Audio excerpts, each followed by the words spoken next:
Republicans' big tech censorship of conservatives. Remember, 3 months ago, 2 Democrats wrote a letter to big carriers encouraging them to take Fox News, Newsmax, One American News off their platform. Chairman Nadler, Subcommittee Chairman Cicilline, Democrat Conference Chair Jeffries, Democrat Policy Chair Neguse, all impeachment managers. Do we really think they want Facebook to put President Trump back on their platform? Actually, we know the answer to that question. They don't. Chairman Nadler said, I think Facebook was right. They have a right to ban the president, even though these big tech platforms allow the Ayatollah to put tweets on there. They have a right to ban the president. Mr. Chairman said that it's a right-wing conspiracy theory and a fantasy dreamed up by some conservatives. Maybe that's because he hasn't been shadow banned like Congressman Gates has or Congressman Nunes. Subcommittee Chairman Cicilline said, we don't need to develop a solution for a problem that doesn't exist.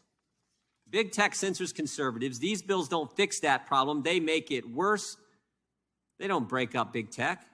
They don't stop censorship. Let's look at the access bill. This is the one that's supposed to be the least problematic. Let's just run through the access bill, what this does, the power it gives to the Federal Trade Commission. Page 15 of that legislation, the FTC shall issue standards specific to each covered platform. Covered platform is defined. Online presence, 50 million users a month, 100,000 business users a month, and a $600 billion market cap. That currently includes Amazon, Apple, Facebook, Google, but I think it's soon to include Microsoft, Walmart, Visa, and who knows where it ends. What's the process for issuing these standards for a covered platform? Page 17 of the legislation. By establishing technical committees for each business.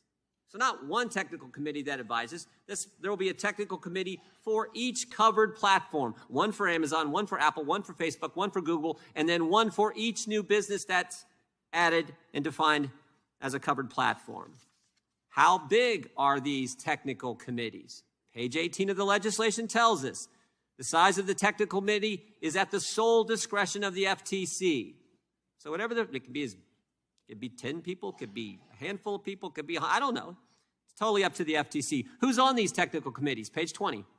Page 20 of the legislation tells us 3 categories: competitors, people from advocacy groups and independent academics, and then someone from the National Institutes of Standards and Technology. Which sort of raises the obvious question, who runs the FTC? Until last week, the acting chair was Ms. Slaughter. Ms. Slaughter, who said it is, quote, perfectly appropriate for us to use antitrust enforcement tools to right the wrong of systemic racism. Wow. The new chair last week, Ms. Lena Khan, previously worked for Chairman Nadler, Subcommittee Chairman Cicilline, and House Democrats on the Judiciary Committee. So the person who helped write the bills that give all the power to the FTC now is going to run the FTC. Such a deal. The Federal Trade Commission, run by Biden Democrats who want to fix systemic racism, set up special government committees of whatever size they want, technical committees made up of your competitors, advocacy groups, and academics. Or in other words, people who want your business to fail, Soros-backed individuals, and someone like Senator Warren. Now, if you don't like the fact that you're a covered platform, you can petition the FTC. Page 4 and 5 of the legislation. And if the FCT doesn't like your petition, you can go to court. But your chances of winning in court aren't too good because on page 20 of the legislation, it says, in a proceeding for judicial review, the findings of the commission shall be conclusive. So I don't think your chances are going to be too well. Oh, and I forgot this. One more thing. Page 20 of the legislation. The Federal Advisory Committee Act shall not apply with respect to these technical committees. In other words, it's all done in secret. The Federal Advisory Review Act doesn't even apply. So secret technical committees for each business made up of left-wing individuals, advocacy, someone from academics, independent academics, that's who's going to decide. Now, do you really think the individuals running the FTC, again, as I said before, want Facebook to let President Trump back on? Do they want Twitter to stop shadow banning Matt Gaetz? A few months ago, Democrats brought in front of the committee a newspaper bill in front of this committee. The bill that would have allowed big tech and big media to collude.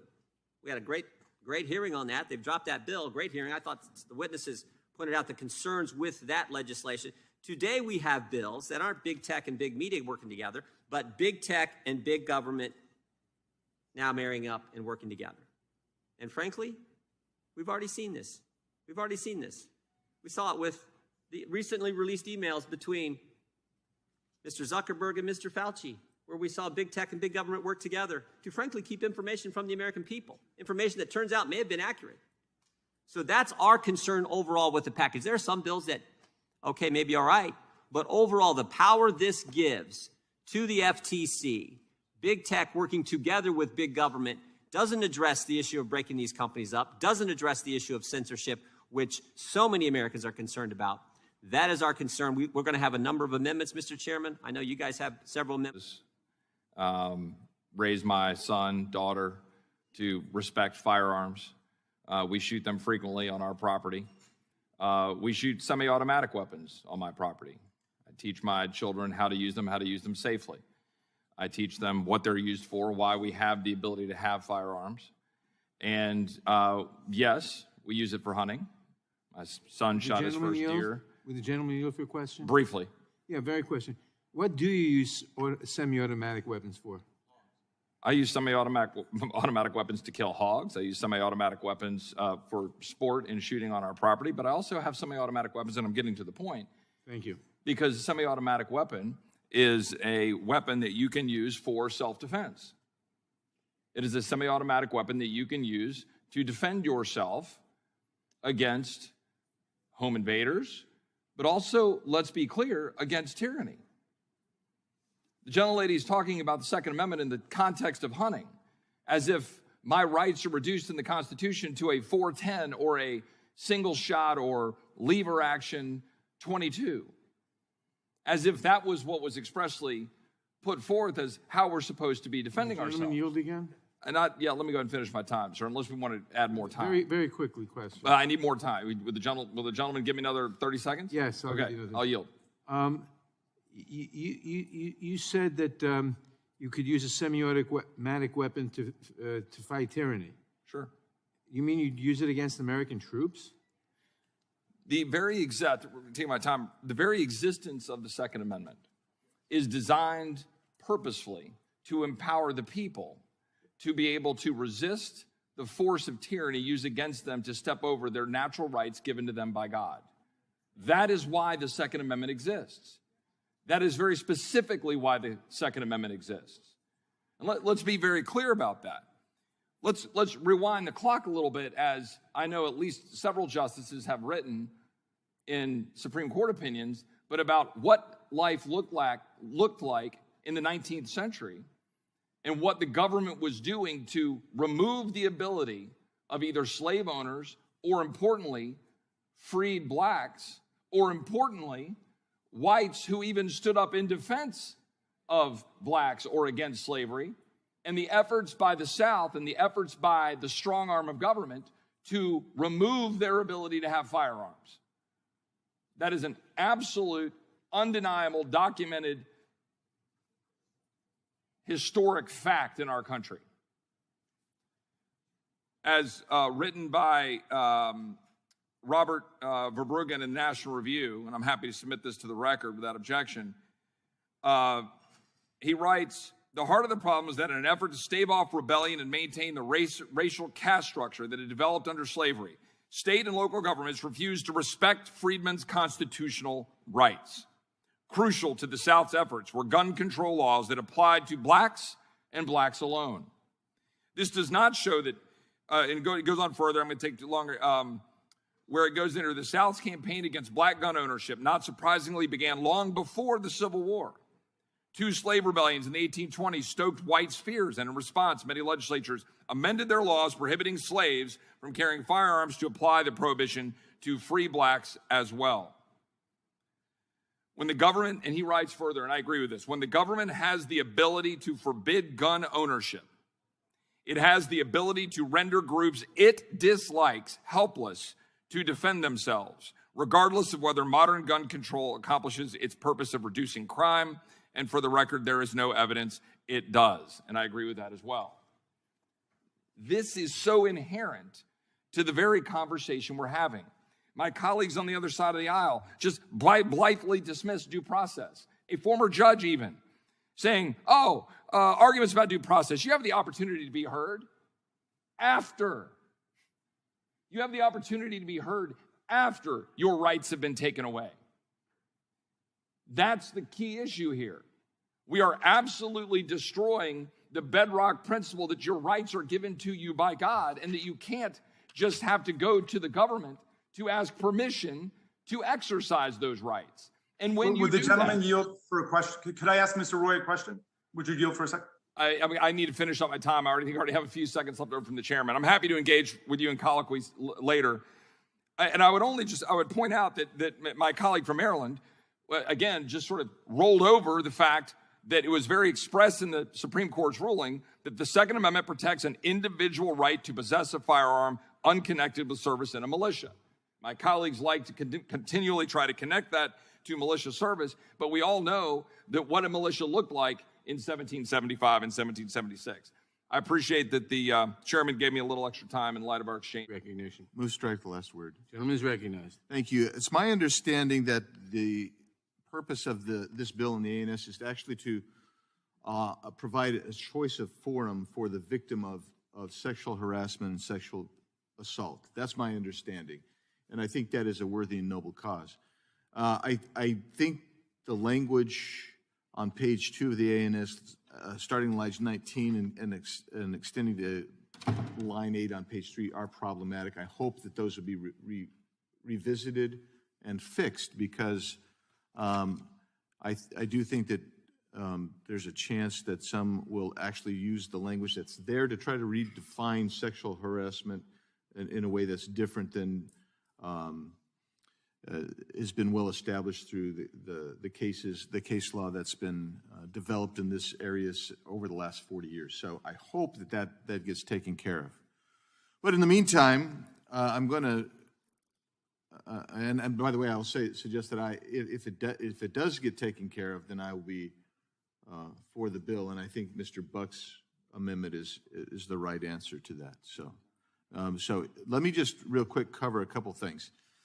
And one of which is dealing with Merrick Garland. And I think it is critical that we discuss this because I do think it is a critical issue as well. And I look back and I think what happened on September 29th, and there was a letter that went to Mr. Garland, the Attorney General. And within a few days, on October 4th, he issued a directive to the FBI and other departmental components to proceed forward to investigate parents who showed up at school board meetings. And what he said was there's a disturbing spike in these types of incidents of harassment, intimidation, threats of violence. Now, when asked about that, Mr. Garland said, well, I haven't seen any data or reports. He says that he'd seen a newspaper account or something like that. That's what he relied on. And then later, he testified on the 21st that parents would never be considered domestic terrorists. He said, oh, my goodness, we would never invoke the Patriot Act on them. And a whistleblower has come forth that the day before that took place said that indeed the Criminal Investigative Division and Counterterrorism Division of the FBI was pressing forward and putting a tag on parents who showed up. They tasked their counterterrorism unit to spy on Americans, parents who happen to exercise their rights to speak at school board meetings, parents who want to make sure their kids' education is appropriate. That's a Soviet-style surveillance. So I'm left saying, well, either he didn't know what was going on, in which case that ought to give us real major pause for concern, or he did know and he lied and perjured himself on both points with regard to designating parents as terrorists and use or misuse and abuse of the Patriot Act. On both of those. So you got reports from the whistleblowers that, and we actually have a copy of the memo. We have a copy of the memo that was issued. So this is something that's really serious, and we should have a hearing and bring Merrick Garland in here to answer these serious questions. And with that, I'll yield some time to the gentleman from Ohio, Mr. Jordan. Well, I'm just going to make the point, and I appreciate the gentleman yielding in his comments. Earlier, Mr. Gates gave a speech before the place went black. He gave his remarks, and he asked, I think, the appropriate question: what's the number? Yeah. What's the number of Americans who's now have a threat tag on their name? How many moms across this country now have a terrorist tag associated with their name? And guess what? Only one person can give us that answer: the Attorney General of the United States. So the question that Mr. Biggs just raised, Mr. Chairman, is the most important question we have to deal with today. When will you call the Attorney General back and set him right there at that table so we can ask him those questions? That's the question. That's you. Mr. Biggs raised the right question. I yield back to the gentleman from Arizona. Thank you, and I'll yield my final time to the gentleman from North Carolina, Mr. Bishop. I don't think we can do anything but touch the surface here. I would suggest to you that on page 3 of the bill, there is a prohibition of arbitration, pre-dispute arbitration, for any claim federal, state, or tribal in this bill. That's not concern for federalism, but we'll come back and talk about it later, I hope. The gentleman yields back. We have 2 votes on the House floor. Thank you, Madam Speaker. I want to thank the gentleman from Pennsylvania for yielding. This is complete madness that the Democrats are trying to push through a deeming resolution to spend $1.5 trillion, and they yet to even bring it up in the debate. They want the American people to believe that what we are about to vote on this floor right now is a bill that's in financial services or a bill that's in foreign affairs. But yet, they are trying to pass a resolution to bypass the budget process to spend $1.5 trillion. We have been in where the Democrats have been in power for over almost 900 days, and they have yet to put a real budget on the floor of the House of Representatives. Even though the Budget Control Act of 1974 clearly states the process. What is it? What are you trying to hide? Why don't you want debate over $1.5 trillion of spending? Why are you hiding it from the American people? Why are you being so dishonest? $1.5 trillion is a lot of money. Your president submitted a budget just 2 weeks ago, the latest budget in the history of the United States. Are you not wanting to debate it? Are you not wanting to discuss it? Because your speaker said the budget is a statement of your values. Show us your values. You don't want the American people to see your values, because in the president's budget, the largest amount of spending in the history of this country, $69 trillion. You're putting $80 billion to hire 87,000 IRS auditors to go after the American people. The largest tax increases in the history of the United States, $55 trillion. Tax increases on low income, middle income, all incomes. It's the big lie. But you know what? Across the board average increases of everything by at least 16% increase, except for things that deal with security. Our men and women in uniform. Flatlining our national defense. Not one additional dollar could be found for border security when we are facing the Biden border crisis right now. More people have illegally crossed the southern border since January 20th, since the entire population of Kansas City, Missouri.